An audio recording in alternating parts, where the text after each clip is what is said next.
The Trinamool Congress has already announced list of candidates in 42 constituencies for the upcoming Lok Sabha elections. After much tossing and vying between the young and the old, Shaugat Rai has been nominated for the Damdam Lok Sabha constituency. Damdam MLA Bratto Basu name was being heard in several social media including news media. But finally sealed in the name of Shaugat Rai, Ward number 11 Councillor Mrinmoy Das inaugurated a bunch of projects on Monday evening. The projects that have been demanded by the people for a long time.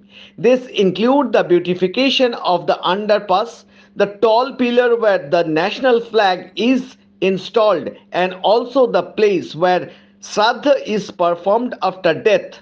Beautification of various ponds, excavation and rehabilitation filled ponds, Minmoy Das said. He is the public representative of Ward number 11 and the chairman in council of South Damdam municipality. So it is his job to fill the needs of the people of the area and make them a reality. Besides, Bratto Basu, chairman of Damdam Assembly and MLA, said that this election of Shaugat Rai may be the last election, that is, he will not stand for election again due to age. But Bratto Basu also said that he wants Shaugat Rai to remain the MP of Damdam Lok Sabha constituency for 100 years.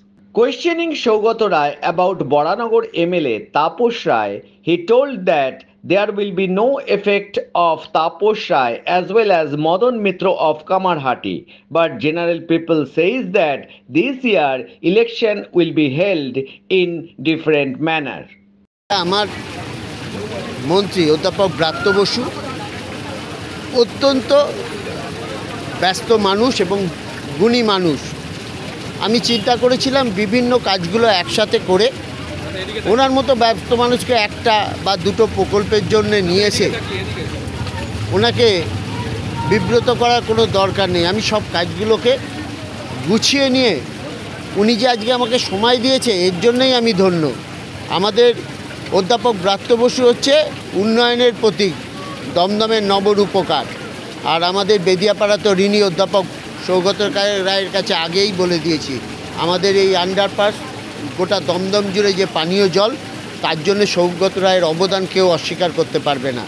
যদি কেউ বেঈমান না হয়, কেউ যদি সত্যিকারের মানুষের তাদের থাকে, তারা সৌগত রায়কে সবাই দলমত নির্বিশেষে দমদম থেকে সৌগত রায়কে ভোট দেওয়া উচিত।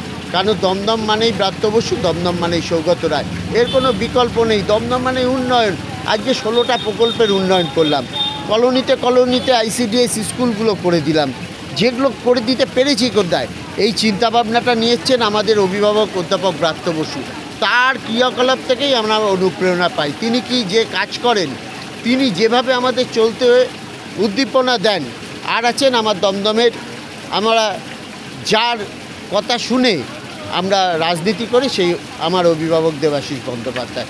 এখানে এর বিকল্প আমাদের কাছে কিছু নেই। উন্নয়ন মানেই দেবাশিস বন্দ্যোপাধ্যায়, উন্নয়ন মানেই ব্রাত্য বসু, উন্নয়ন মানেই অধ্যাপক সৌগত রায়। এর বাইরে দমদম হতে পারে না। দমদম মানেই এরা। একটা প্রশ্ন, সেটা হচ্ছে এই যে তাপস রায় দল থেকে বেরিয়ে গেলেন, এর প্রভাব কি নির্বাচনে পড়বে? দেখুন, ভোট মানুষ মমতা ব্যানার্জিকে দেখে দেয়, সুতরাং যে বেরিয়ে যাবে সে একা হয়ে যাবে। মানুষের ভোটটা, কর্মীদের সমর্থনটা মমতা ব্যানার্জির নামেই থাকবে, তৃণমূলের সিম্বলের পক্ষেই থাকবে। আপনারা সংবাদ মাধ্যমে খবরের জন্য যেটা ব্যক্তিদের গুরুত্ব দেন, কোনো গুরুত্ব নেই। বিধায়ক বারবার বলছেন যে ক্রিজটা কিন্তু খুব কঠিন ক্রিজ, পরপর বাউন্সার গুলো আসবে। না না, উনি রূপক অর্থে সবটা বলেছেন, সেটা বুঝতে হবে।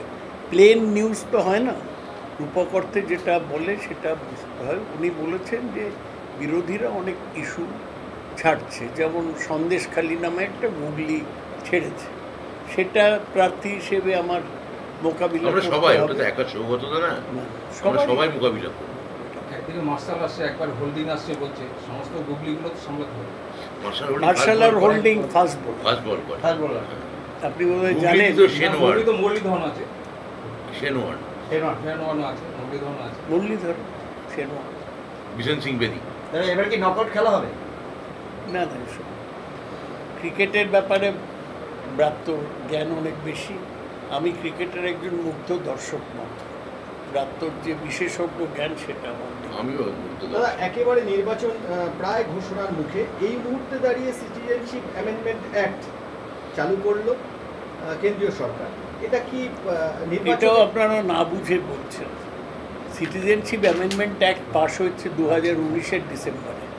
এখন ওরা রুলসটাকে Rules frame করবে। চালু করবে, এবং সেই রুলসটাও যে চালু করেছে, এখনও রুলস ফ্রেম করার পর ওরা সেটাকে ইমপ্লিমেন্ট করার নোটিশ দেয়নি, গেজেট নোটিফিকেশন হয়। গেজেট নোটিফিকেশন হয়নি। তবে পুরো ব্যাপারটাই ক্ষমতা। বিরোধীরা